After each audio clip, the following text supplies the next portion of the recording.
નમસ્કાર દર્શક મિત્રો, હું છું શ્યામલ મહેતા. આપ જોઈ રહ્યા છો બાજ નજર. મિત્રો, સમગ્ર સૌરાષ્ટ્રની અંદર અમરેલી બરાબર સેન્ટરમાં એટલે કે મધ્યમાં આવેલું છે. અમરેલીથી જૂનાગઢ જવાનો રસ્તો અંદાજિત 100 કિલોમીટર, અમરેલીથી રાજકોટ જવાનો રસ્તો 100 કિલોમીટરની આસપાસ, અમરેલીથી ભાવનગર જાઓ તો તે પણ 100 કિલોમીટર, એટલે ઓરસ ચોરસ, અને દક્ષિણમાં દરિયાકાંઠા તરફ જાઓ તો પણ તે 100 કિલોમીટરની આસપાસનો રસ્તો થાય છે. એટલે કે અમરેલી એ સૌરાષ્ટ્રના હૃદય સમાન સ્થાન પર બેઠેલું છે. બીજી વિશેષ વાત એ કે અમરેલી એ ગીરનું નાકું છે, એટલે અમરેલીમાં વિકાસની વિપુલ તકો રહેલી છે. પર્યટન ઉદ્યોગને વિકાસ માટે પણ અમરેલીમાં વિપુલ તકો રહેલી છે. તો અમરેલી ક્યાં અટકે છે તેના વિશે આજે આપણે વાત કરવી છે. મિત્રો, ગુજરાતના પ્રથમ મુખ્યમંત્રી ડૉક્ટર જીવરાજ મહેતાનું વતન અમરેલી છે, અને ડૉક્ટર જીવરાજ મહેતા બાદ અત્યાર સુધી અમરેલીનો ગુજરાતના રાજકારણમાં દબદબો રહ્યો છે. ક્યારેક ક્યારેક તો કેન્દ્રની રાજનીતિમાં પણ અમરેલીની દખલ જોવા મળે છે. એટલે રાજકીય રીતે અમરેલી બહુ ઓછા સમય સુધી પદ વગરનું રહ્યું હશે તેવું બની શકે, અને ખૂબ જ મહત્વપૂર્ણ પદો અમરેલીના નેતાઓને મળ્યા છે. પાર્ટી કોઈ પણ હોય, અમરેલીના નેતાઓ હંમેશા ઉચ્ચ પદો પર રહ્યા છે. તે એક વાસ્તવિકતા છે. તેમ છતાં અમરેલી ગુજરાત અલગ પડ્યું, મુંબઈથી ગુજરાત અલગ પડ્યું ત્યારની જે સ્થિતિમાં છે તે જ સ્થિતિમાં અત્યાર સુધી કેમ છે તે એક ચર્ચાનો વિષય છે. અમરેલીમાં નેતાઓ તો ઘણા મોટા થયા. અમરેલી જે નેતાને પ્રોત્સાહન આપે તે રાષ્ટ્રીય કક્ષા સુધી તેમનું નામ થઈ જાય તેવડા મોટા નેતાઓ બને, પરંતુ આ દિગ્ગજ ગણાતા નેતાઓ, મોટા ગણાતા નેતાઓ અમરેલી જિલ્લાના અને અમરેલી શહેરના વિકાસ બાબતે વામણા પુરવાર થયા છે. તે એક હકીકત છે. અમરેલીને કયા કયા પ્રશ્નો નડે છે? આપણે અગાઉ કહ્યું તેમ અમરેલી ગીરનું નાકું છે. અહીંયા પર્યટન ઉદ્યોગની પુષ્કળ પ્રમાણમાં શક્યતાઓ છે. તો કેમ નથી વિકસતો અમરેલીનો પર્યટન ઉદ્યોગ? કેમ ગીરમાં જવા માટે અમરેલી લોકો આવતા નથી? તો તેનું સૌથી મોટું પહેલું કારણ કનેક્ટિવિટીનો અભાવ છે. અમરેલીમાં અહીંયાથી લીલિયા પાસેથી બ્રોડગેજ લાઇન પસાર થાય છે, અને ત્યાં એક ટ્રેન મહુવા બાંદ્રા ચાલુ છે. હવે એ ટ્રેન તો ભરચક જાય જ છે, પરંતુ તેમાં મોટા ભાગે સુરત કે મુંબઈ પ્રવાસ કરનારા લોકો વધારે હોય છે, અને તેનું કારણ છે કે તે મધ્યરાત્રિએ અમદાવાદ પહોંચે કે મધ્યરાત્રિએ વડોદરા પહોંચે.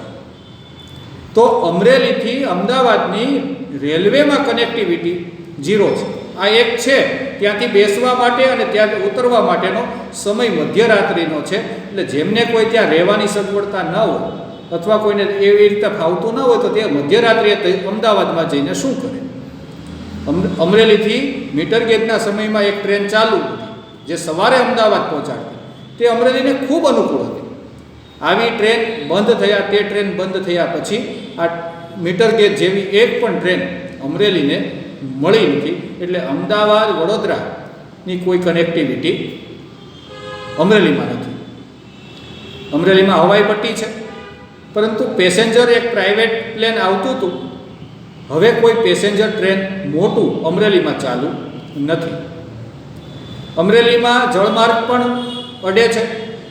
તો જળમાર્ગ બાબતે પણ અમરેલીમાંથી મુંબઈથી કોઈ શિપ આવતું હોય કે એવું અહીંયા જોવા મળતું નથી. જેવી રીતે ઘોઘાથી ભરૂચ દહેજ સુધીનો જે રોરો ફેરી છે તેવું અમરેલીમાં કદાચ નથી, અને હોય તો તે સફળ થયું નથી.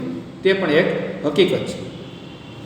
આ બધી તો થઈ કે આ વાતો જ્યારે થશે ત્યારે થશે, પરંતુ રસ્તા માર્ગે પણ સુવિધાઓ નથી. લાંબા રૂટની બસો હોય તો તેમાં સ્લીપિંગ બસો આપવી અનિવાર્ય છે. તો અમરેલીથી મુંબઈની એક બસ હતી જે બપોરે 12:30 ઉપડતી એસટીની, તે બંધ કરી દેવામાં આવ્યા પછી અમરેલીથી લાંબા રૂટની કોઈ સ્લીપિંગ બસો ચાલતી નથી. રાજસ્થાન જવાનું હોય કે સુરતની ચાલુ છે એ સિવાય કોઈ જગ્યાએ, અને ખાનગી બસો ચાલુ છે. ખાનગી બસો ભરચક થઈને જાય છે, અમદાવાદ પણ જાય છે, સુરત પણ જાય છે અને મુંબઈ પણ જાય છે. પરંતુ એસટી તંત્ર પાસે કોઈ અગોચર એવું કારણ છે કે જે અમરેલીથી લાંબા રૂટની સ્લીપિંગ બસો દોડાવાતી નથી. વોલ્વોનો પણ નહિવત માત્રા છે. વોલ્વો કદાચ એકાદ બે જ ચાલે છે, બાકી અમરેલીમાંથી વોલ્વો ચાલતી નથી. એટલા માટે આ જે કનેક્ટિવિટીનો અભાવ છે તેના કારણે અમરેલીમાં પર્યટકોનો આવવાનો પ્રવાહ ઓછો છે.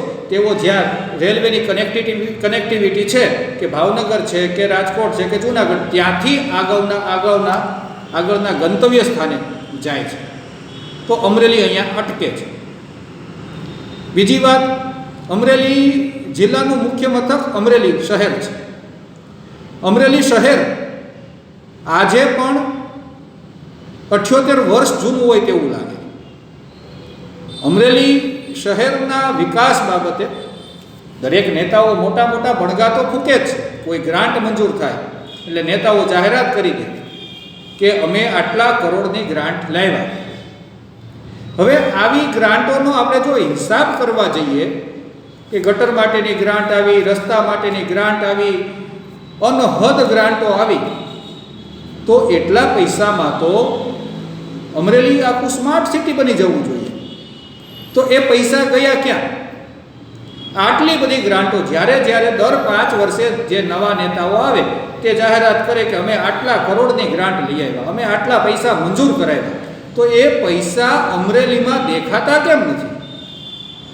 અમરેલીમાં ગટરનો પ્રશ્ન યથાવત છે, ગંદકીનો પ્રશ્ન યથાવત છે, ગટરો ઉભરાઈ રહી છે, તો એ ભૂગર્ભ ગટર બની, એની અંદર પણ ગ્રાન્ટ ગઈ છે, એનું રિપેરિંગમાં પણ ખર્ચ થાય છે. અમરેલીમાં માર્ગોની ગ્રાન્ટ ખૂબ આવી છે, અત્યાર સુધીમાં અનહદ ગ્રાન્ટ રસ્તાઓ બાબતની આવી છે. તો એ પૈસા દર 5 વર્ષે તમે કેવી ગુણવત્તાવાળા રસ્તાઓ બનાવો છો કે દર 5 વર્ષે તૂટી જાય, અને એકના એક રસ્તાઓ કેટલી વાર બને, વળી એને તોડીને બનાવવામાં આવે. એટલે એક જગ્યાએ જે ગ્રાન્ટ વપરાણી એની એ જગ્યાએ બીજી વાર વપરાય, એની એ જગ્યાએ ત્રીજી વાર વપરાય, વારંવાર એકના એક રસ્તાઓ બન્યા કરે. પ્રથમ બનાવવામાં આવે, પછી પાછા તોડવામાં આવે, ફરી બનાવવામાં આવે. ગટરના ઢાંકણાઓ તૂટી ગયેલા હોય તે ખુલ્લા આપણે જોઈ જ શકીએ છીએ કે તેમના મેન્ટેનન્સમાં પણ એટલો પૈસો જાય. તો અમરેલીના હતા ત્યાં ને ત્યાં રહેવા પાછળનું આ કારણ એ છે કે જે કામ નથી કરવાનું તે થયા કરે છે. એક રસ્તો બની ગયો તેને પછી 10-15 વર્ષ માટે ભૂલી જવાનો હોય, તેના બદલે ત્રીજા વર્ષે તો એ તૂટી ગયો હોય છે. એટલે અમરેલીના એક વિકાસને અટકાવતું કારણ ભ્રષ્ટાચાર પણ છે. રોડ રસ્તાઓ બને, માર્ગો બંધ કરી દેવાય, વળી 3 વર્ષમાં તૂટી જાય. સીસી રોડ વરસાદમાં ધોવાઈ જાય. આ એક ખૂબ આશ્ચર્યજનક બાબત છે. અને કરોડોની ગ્રાન્ટો આવ્યા જ કરે, અમરેલીને ગ્રાન્ટ મળ્યા કરે, અમરેલીમાં વિકાસ થયા કરે, નેતાઓ જાહેરાત કર્યા કરે, ભૂમિપૂજન કર્યા કરે, પરંતુ અમરેલી આટલા બધા પૈસા આવવા છતાં હજુ ત્યાંનું ત્યાં કેમ છે તે બાબતે ક્યારેય કોઈ પ્રશ્ન પૂછાતો નથી. અમરેલીમાં એક મુદ્દો સ્વચ્છતાનો પણ છે. સ્વચ્છતા બાબતે અમરેલીની ગાંડીવેલ જોવો, ત્યાંથી પસાર ન થઈ શકો તેટલી વાસ આવતી હોય. ફતેપુર ભોજલધામ જાઓ તો ત્યાં ગંદકીના ગંજ ખડકાયા છે. અમરેલી શહેરની અંદર પણ નિયમિત સાફ સફાઈનો અભાવ છે. અમરેલી શહેરની અંદર લગભગ 5 જેટલા સંપ, એનાથી વધારે હોય તો આપણને ખ્યાલ નથી, પણ 5 થી વધારે લગભગ છે સંપ અને ટાંકીઓ છે. પરંતુ પાણી વિતરણની અંદર અમરેલી જેટલું નગરોળ વહીવટી તંત્ર ક્યાંય જોવા નહીં મળે. પાણી આપવાનો કોઈ સમય જ નક્કી નહીં. જો કોઈના ઘરમાં પતિ પત્ની બંને નોકરી કરે છે અને તેમના બાળકો સ્કૂલે જતા રહે છે, તો 4 દિવસે બપોર વચ્ચે પાણી આવે એટલે તેઓ પાણી વગરના રહે. આ અમરેલીની સ્થિતિ છે કે કોઈ સમય નહીં, વહેલી સવારમાં આપો અથવા રાત્રે આપો તો દરેક વ્યક્તિ પાણી ભરી શકે, ભલે ને 4 દિવસે આપે, પરંતુ આવી કોઈ સગવડતા અમરેલીમાં નથી. 5 સંપમાં કેટલા કાર્યરત છે અને કેટલા નથી તે એક જોવાની ખૂબી છે. વચ્ચે જાહેરાત કરી દીધેલી કે અમે દરરોજ પાણી આપશું, પરંતુ તે જાહેરાતનો ફિયાસ્કો થઈ ગયો. હજુ પાછા તેના જે ઓપરેટર હોય છે તેમને ફોન કરો તો તે બેચારા જવાબ દેવાની સ્થિતિમાં નથી હોતા. એટલે પાણીનો સંગ્રહ કેટલો થાય છે તે પણ એક ચિંતાનો વિષય છે કે આટલા સમય છતાં, આટલા પૈસા વપરાયા છતાં હજુ તમે પાણીનો સંગ્રહ કરી શકો તેવી સ્થિતિમાં આવ્યા નથી. એટલે આ એક રેઢિયાળ તંત્ર છે. પૈસા પુષ્કળ આવે છે, પણ અણઘડ વહીવટી તંત્રને કારણે એ પૈસા વેડફાઈ જતા જોવા મળે છે. અને સૌરાષ્ટ્રના હૃદય સમાન અમરેલીને તેના માઠા પરિણામો ભોગવવા પડે છે. જો આજે અમરેલીની અંદર સારી પરિસ્થિતિ સર્જાય તો તેનો સમગ્ર સૌરાષ્ટ્રને લાભ મળી શકે તેમ છે, પરંતુ તેના માટે ઈચ્છા શક્તિ જોઈએ.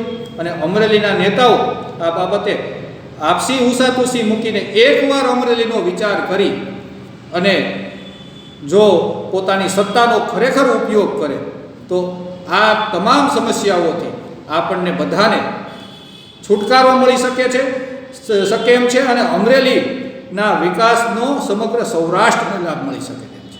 જય હિન્દ, જય ભારત.